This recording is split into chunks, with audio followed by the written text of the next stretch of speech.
Well, Epic Universe is less than a month away from its official grand opening, and currently there are previews going on, and so there are guests in this park accessing the rides and various aspects of what this park has to offer. And for the most part, this park is getting very positive reviews, but one aspect of this park that people have not been thrilled about is the usage of the virtual line system. Now, currently it is being used for the Battle at the Ministry attraction, and we have an article here talking about from Blog Mickey that the virtual line system may be also required for entry into the Epic Universe lands. But I think I know what they're going to do with this and how this could work when you visit the park, at least in the opening time frame here. So we're going to read through this article and give some thoughts on it here. So hi, I'm Jared with Capture the Magic. And again, I've talked about this before, and this isn't really anything surprising to me, but this is making some headlines being reported and being talked about here. So we're going to talk about it. So Universal Orlando is saying virtual line may be required for entry into Epic Universe lands. It says, in some text on its virtual line webpage, Universal Orlando has stated that the deeply unpopular virtual line system may be utilized for entry into the worlds or lands of Epic Universe. When Universal Epic Universe was first added to the Universal Orlando app, it showed that there were virtual lines required to enter each of the 4 worlds of Epic Universe. It didn't say required. It showed a virtual line logo that they have underneath the heading for each land, which right then and there I said at the time as well, this is likely a backup system if they need it. But I don't think it was ever remotely thought of as being required necessarily, but I took it as more of a, if they need it, it's kind of their situation. That was quickly removed, but perhaps tipped Universal's hand as to how they will manage heavy demand at the park. Now, it looks like Universal is planning to utilize the virtual line system for land entry if necessary, and here's the latest. Says virtual line to enter Epic Universe lands. Here's a look at the current wording on the virtual line page of the Universal Orlando website. It says, what experiences are using virtual line now?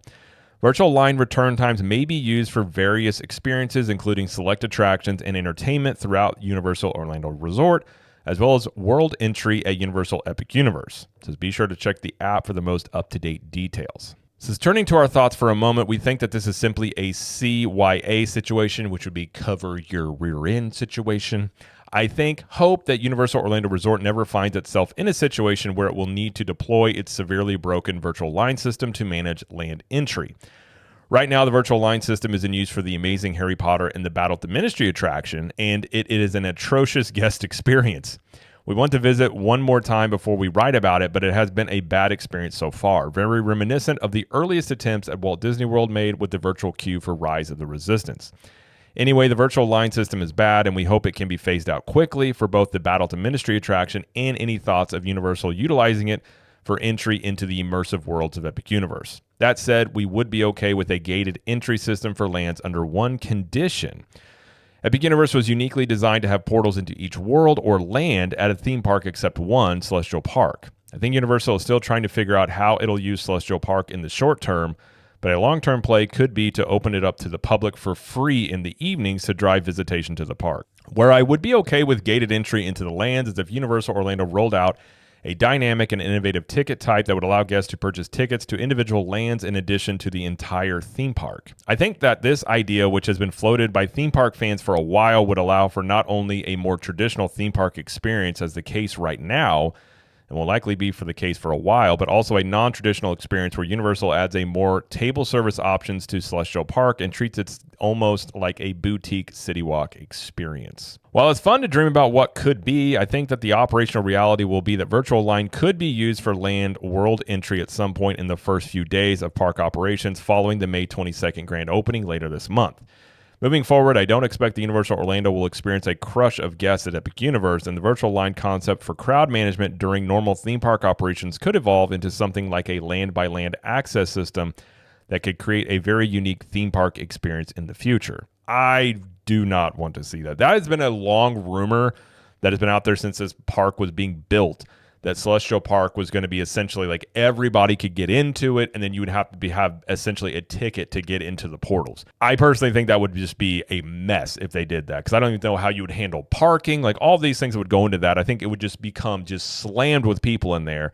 I can understand from Universal's perspective, maybe selling more food and merchandise and things like that. But from a guest experience, to me, when you're a guest in a theme park, part of the thing that Celestial Park offers is like ambiance and relaxation and being able to kind of get away from the other portals. Like, those portals, when you go into them, there's a lot of stuff going on.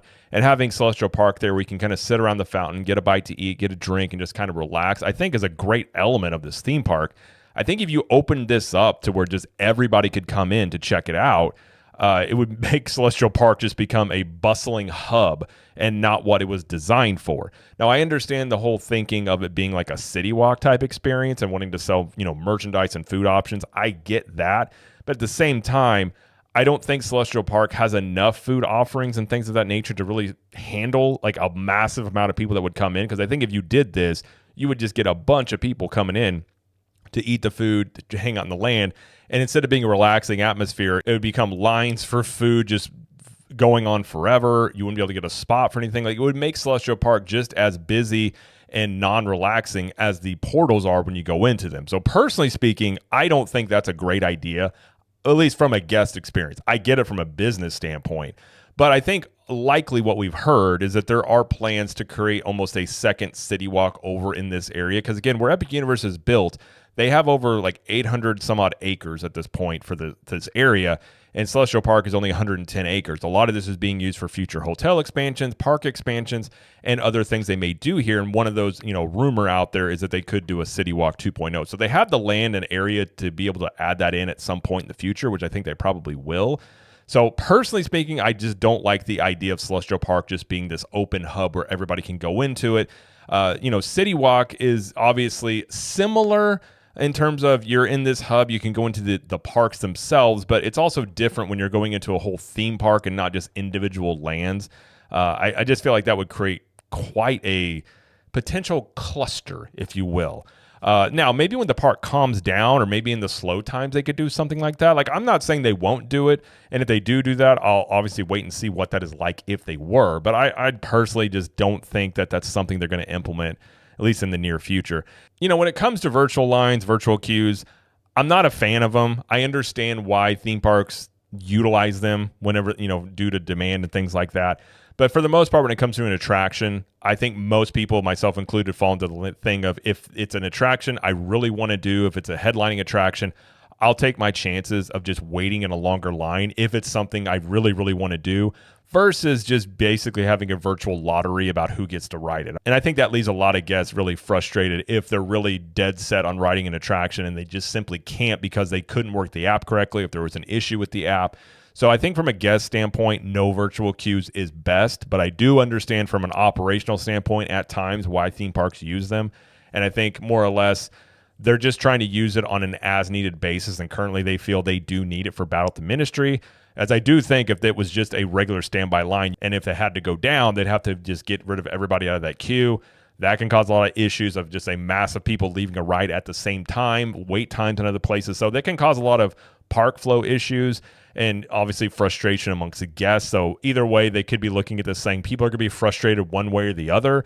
At least this way, they're frustrated they didn't get to ride something, but they're still in the park doing other things, trying to enjoy other aspects of it. So it's kind of those situations where you may be in a not great scenario either way. So which one is the least bad scenario in that situation? So I get why they would be using it, but hopefully they get to a point where they don't need it at all, or it's just a backup system in case they need it sometime in the future on really busy days, like maybe Christmas time, like stuff when there's going to be really, really busy days going forward. They can use it on an as-needed basis here. So I understand it, but the real issue is the fact that the app for this doesn't work that great. They're still working through a lot of the kinks here, has led to a lot of guest frustration. I myself haven't got to try and do it yet. We're going to try and do it on Thursday, see how that goes. But even from people I've talked to that are very avid theme park goers, they find the experience very frustrating and really not as intuitive, perhaps, as like, say, Disney's is, but they have had more time to work theirs out. So hopefully Universal gets this going and really working before the opening day, because I do think this virtual line system is a potential Achilles heel of the guest experience, because this ride is one that most guests into the park are going to want to check out as a headlining attraction. And if most guests are not able to experience it, due to this virtual line system, I think a lot of people can be pretty disappointed there. So hopefully with this attraction, they no longer need the virtual line system. So maybe they're able to get this ride operational to the point where they don't need it on opening day. Because that line and that queue for that ride does have like a 7-8 hour potential queue they have built for that. So it can hold a lot of people if there's a lot of demand for it. But I think when you're talking about the lands, I've said all along, I think it's just an in case you need it situation. Like we've seen this before. Super Nintendo World in Hollywood did this, where they had a system in place when the land would reach capacity. It fell into a certain system. I can't remember exactly how they did it, but this is not an uncommon thing that you see, if a land hits capacity. Now, it's uncommon because we haven't seen the theme park open on this level in, say, 20 some odd years of having a full park of a bunch of different lands open at the same time, and those potentially running into, people getting in there and causing it to be at capacity. So I do think that they will use it potentially if a land hits capacity. I think the ones you would probably be looking at that would hit that, at least in the opening time frame, would be Super Nintendo World and probably Ministry of Magic would be my guesses there. But I don't think it's going to be a situation where day one you come into the park and then you right away have to be on your phone and try and get a virtual line for these lands. I think it would simply be perhaps whatever that capacity is, they hit it and then it falls into a virtual line system and then you get called whenever you're able to get into it. So maybe it would operate a bit different than it does for Battle at the Ministry, because Battle at the Ministry does drops and there's only a certain amount they allow in. Whereas if you're doing it for these lands, it would more like be a waiting list. So you would just be in a queue of people, and once enough people left the land, then you would be called to go in. So it could operate a little bit different for virtual line for these lands. But I think in general, if it hit that point, I don't think guests would be very happy with that. Although this is one of those things you would call a good problem when you have a lot of demand and you have too much demand. I mean, those are good problems to have when you're talking from a business aspect. From a guest experience, is not so much. So it's a balancing act there of, obviously you have a lot of demand for something and people want to check it out, but if they're not able to check it out or if they have to wait a long time, they're probably not going to be very happy about it. But this also kind of goes into with opening a new park, and lots of things are just kind of unknown at this point. But I do think in general, if the app gets fixed and it works better, I think if they use these systems, it would lead to a better guest experience. But at this point, if Battle to Ministry and a lot of these lands fall into a virtual line system, I don't imagine there's going to be a lot of people walking away super happy about their experience. Now, it could go pretty well, and they may not even need it, but I do think it's there just like they said, a CYA, like cover your rear end, just in case you fall into that situation, because at least you would have a backup plan there and not just be left with, oh no, we have too many people in Super Nintendo World, what do we do?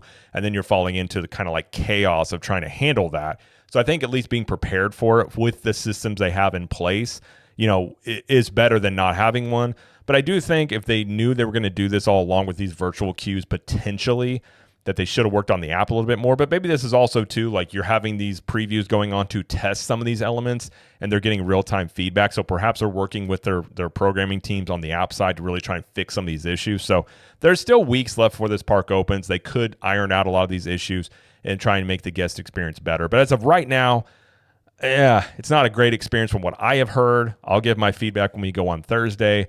But I haven't heard even as of yesterday that it's pretty frustrating experience, and there's really no way of, if you've ridden it, like you can still get a virtual queue. I think they need to try and fix that issue to where if you haven't got be able to get a virtual queue yet for an attraction, you should be able to get it before other people who have already gone. So I think that will be a good thing to do to try and appease as many guests as possible. But obviously, with a new theme park, there's lots of unknowns, lots of things in motion. I'm sure behind the scenes they're trying to figure out the best ways to handle all this. And one thing to keep in mind too, if talking about just people on opening day or the opening time frame, one thing that could be a benefit to them on this is I have heard they're aiming toward a lower park capacity when this park opens. So I think probably ultimately this park has a park capacity of around 50 to 60,000 guests, give or take. If that is the maximum park capacity, I have heard they're aiming more toward 20,000 guests, which if we currently look at the previews going on right now, most of the capacity has been around 4,000 to 7,000 guests during the preview dates,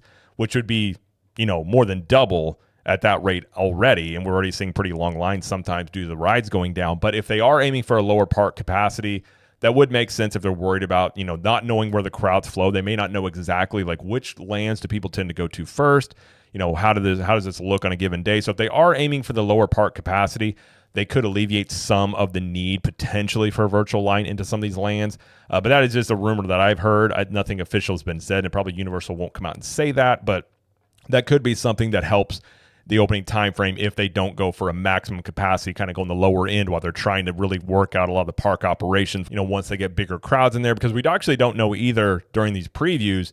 They did open it up to the general public, but they didn't say that. They basically have said they're not increasing the capacity. They're just opening up to a bigger pool of people, but they could increase the capacity on later dates as they try and work up to the opening day capacity. That's one thing they could do, really start testing some of this, I guess stress testing this park. There's still a lot of things to do, a lot of things left to work out with this park before it opens, but that is why you do previews, and hopefully they're able to iron a lot of these out. But I do think ultimately you're not looking at a mandatory virtual queue system to get into these lands. I do think it'll just be kind of, especially in the opening time period, on a day-to-day basis. If these lands, hit a capacity, then it falls into that and they have it in place if they need it. But hopefully they don't need it, and hopefully we are not going to need it for Battle at the Ministry when it opens. I hope they get rid of the virtual line for that. If it's not by opening day, sometime very soon, but that's probably going to be pretty dependent upon if they're able to work through a lot of the issues that they've had on the ride capacity on the Battle at the Ministry. But as of now, that is all we know about the virtual line system potentially at Epic Universe. If any updates come out in the future about this, which I'm sure they probably will, we will talk about it on here to let you know about it. But that is going to be it, though, for this video. If you like this video, please like it and subscribe to the channel, as we do lots of coverage here of Universal Studios, Epic Universe, Disney World, and pop culture. And let us know in the comments, what do you think about the potential use of the virtual line system to have entry into the portals at Epic Universe? And until next time, we will see you in the parks.